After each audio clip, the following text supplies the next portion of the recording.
est ici avec Joël Martin dans sa magnifique propriété. On est au nord-est d'Orlando, à Oviedo. C'est juste à côté de Sanford. C'est le Seminole County. Je précise parce que c'est des endroits où vous trouvez des haltes nature absolument magnifiques. Ici, c'est saisissant.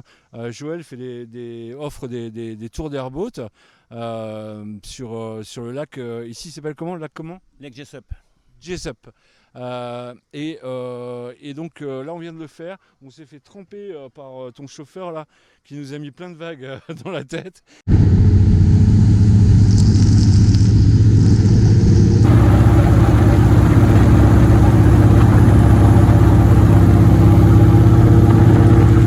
Et en plus, alors, on est début septembre, il fait une chaleur absolument incroyable, donc on est un peu voilà, parce qu'on vit dans l'air conditionné nous. Moi je pense que Black Hammock ici, les tours d'airboat qu'offre Joël, ils font vraiment partie des plus beaux de Floride, en tout cas dans la région d'Orlando, vous ne trouverez pas mieux, et c'est surtout très très différent de ce que vous pourrez faire par exemple à Miami. Bon, les alligators c'est un peu les mêmes, mais par contre les paysages ici sont magnifiques. La St. John's River juste derrière, c'est quelque chose d'incroyable.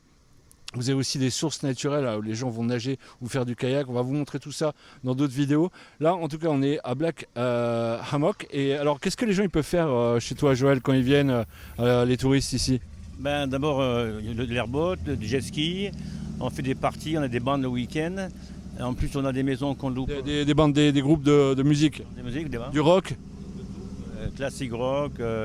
On a des DJ aussi. Bon, dernièrement, on en avait moins à cause du Covid-19, mais ça va commencer à reprendre maintenant. Et puis bon, on a des weddings aussi. Et puis à côté de ça, ceux qui louent les maisons, il y a pas mal de choses à faire autour. Oui, tu as des maisons tout autour qui peuvent être louées si les gens appellent ou en Airbnb, juste autour de Black Hammock. Il y a combien de maisons? On a 9 maisons. Il y en a qui sont très belles aussi. On en a 8 en fait, et on a un condo sur la plage, donc ce qui fait que les gens des fois font 3 nuits dans le swamp et 3 nuits à la plage. Ah d'accord, sur la plage, alors quel côté? North Reddington Beach. Beach. C'est du côté de Clearwater alors. Clearwater et Saint-Pete. D'accord. Okay. Donc c'est la côte ouest. Donc voilà, qu'est-ce qu'ils peuvent voir là en airboat là, quand ils viennent faire un tour ici? Comment on peut décrire les tours d'airboat? Il y a la scenerie, tous ces arbres qu'il y a tout de partout. Là, ils appellent des ball cypress. Et il y a les oiseaux, il y a beaucoup d'oiseaux. Il y a les guettards bien entendu. Il y a des snakes, mais ça c'est pas très bon. On va pas le dire. Non, il y en a aussi, mais en fin de compte, à la limite c'est plus embêtant que les guettards presque. Bon, on n'en a pas trop eu, on en a vu en 15 ans des contournements, des mocassins. Et quelle couleur? C'est noir. Les noirs là, j'en ai vu. Ouais, c'est assez beau sur l'eau quand même. Quand ils ouvrent leur bouche, leur gueule, là, c'est blanc à l'intérieur. C'est pour ça qu'on les appelle contournements. On va pas en parler aux futurs touristes. Et bon, ils peuvent faire des bateaux, du kayak, il faut les pêcher aussi. Bon, ils peuvent pêcher de tilapia, bluegill, catfish bien sûr, mais il n'y a pas beaucoup de bass par contre. Parce que ce lac, il est quand même spécial. Il est très shallow. Il y a des jours, on ne peut même pas y aller en bateau, à part l'airboat, parce que l'airboat n'a pas besoin de beaucoup de profondeur. Mais auparavant, on louait des pontoons. Pourtant, les pontoons, c'est pareil.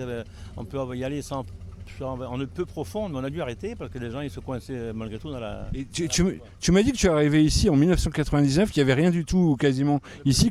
Comment tu es arrivé ici? Tu venais d'où? Je venais on avait quitté la Corse pour aller dans les Alpes. Et dans les Alpes, j'ai monté une chaîne de petits supermarchés dans les stations de ski qui va depuis Saint-Vincent, La Foudalos, Orsières-Merlette, Corbier, etc. Donc tout était fermé pendant les intersaisons et on a commencé à venir aux USA comme ça pendant une dizaine d'années. J'ai même ma fille qui est née ici avant qu'on s'installe. Et puis c'est un coup de cœur. Ah oui, je me suis tout le temps senti plus américain que français. Ça c'est clair dans la tête. C'était beaucoup plus simple. Bon, il y a quelques côtés néfastes. Les Américains sont beaucoup plus superficiels. Qu'est-ce qu'il y a aussi, comment dirais-je, les gens se reportent ici, c'est un peu comme les Suisses, c'est-à-dire ils se reportent parce qu'il y a un petit problème, mais en fait ils vont te dire qu'on ne t'a pas reporté toi, on va juste protéger la société. Ouais. En fait, il y a des dénonciations de voisinage. Ouais, bon, moi je l'ai eu ça une fois à côté de la place, mais c'est pas comme en France. En France, quand tu dénonces quelqu'un, c'est vraiment pour l'embêter, hein, pour lui casser les pieds. Ici, c'est pareil, mais enfin, ils vont te dire, mais non, c'était pour c'est plus dans la culture, tu dénonces facilement pour protéger les gens. Voilà, c'est une excuse, en fait, une excuse. Et puis, bon, mais en dehors de ça, par exemple, quand je suis arrivé ici la première fois en 1980, à l'époque, il n'y avait pas de GPS, tout ça, je me suis arrêté, on était paumés, je me suis arrêté chez un fleuriste pour lui demander ma route. Elle a fermé son magasin, elle m'a dit, suivez-moi. Ça, c'est une des choses. Oui, c'est des comportements qui sont très très différents. Quand on arrive de France, c'est assez surprenant. Il y a du négatif et du positif, quoi. Ouais, en règle générale, les Américains sont plus friendly que les Français. Ça, c'est 100%. Ouais. C'est vrai que l'accueil est quand même assez bon. Et voilà, là, ici, bon, la particularité, c'est que tu es très très très très à la campagne. Là, quand même, on a l'impression d'être au bout du monde, on ne sait pas où, quoi, perdu. Mais en même temps, on est à côté d'une immense ville, quoi. C'est exactement ce qui fait le charme de ça, parce que les gens viennent en week-end en vacances et ils ont encore. Là, on a la 417 qui est à 5 minutes, c'est une autoroute. Et donc, ça, c'est un plus. Mais bon, c'est comme ça maintenant, mais il y a 20 ans, c'était pas comme ça, hein. C'était une dirt road ici. C'était les gens, ils venaient en blind date, ils étaient se cacher en blind date. Il y avait des trafics. Non, c'est vraiment un endroit incroyable. Donc Joël, donc il a les jet skis, les airboats, il a monté 2 bars, un restaurant qui sont juste derrière là. Le cadre est magnifique. Il y a des gens ici, ils n'ont pas l'air d'être des touristes, ça a l'air d'être des gens. On est dimanche soir là sur un week-end prolongé. C'est des gens qui sont des habitués, hein, certains, non? Ouais, ben là, il fait très très chaud, il y a moins de monde, mais bon, en principe, comme je disais, les meilleurs mois, c'est janvier, février, mars, avril, mai, juin. Et dès qu'il commence à faire chaud, juillet, août, il n'y a personne de midi à 4 heures, c'est trop chaud, quoi. Donc maintenant, avec ce nouveau bar, ça va un peu mieux parce qu'ils peuvent aller à l'intérieur et il y a une bonne clim. Et quand même... les gens qui veulent se faire un week-end, un grand week-end de nature ici, il faut qu'ils viennent chez toi, on est d'accord? Moi personnellement, je trouve que ça fait partie des plus beaux trajets en airboat qu'on puisse voir en Floride, parce que les paysages sont très différents de ceux du sud. Mais qu'est-ce qu'on peut leur conseiller? Qu'est-ce que toi tu leur conseillerais d'aller ici dans le Seminole County ou dans cette région près d'Orlando, en plus de chez toi? Ben, il y a Wekiva Island, c'est sympathique. Il y a plein de parcs, d'ailleurs, plein de parcs. Wekiva, si on prononce en français. Ouais, et donc ça, c'est très sympathique. Il y a quelques clubs, quelques stades, des state parks après Wekiva.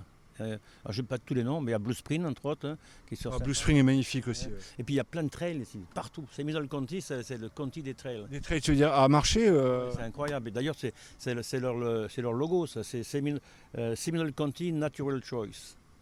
C'est vraiment leur conlo. Et partout, ils ont dépensé des fortunes. Il y a des trails partout, super sympa.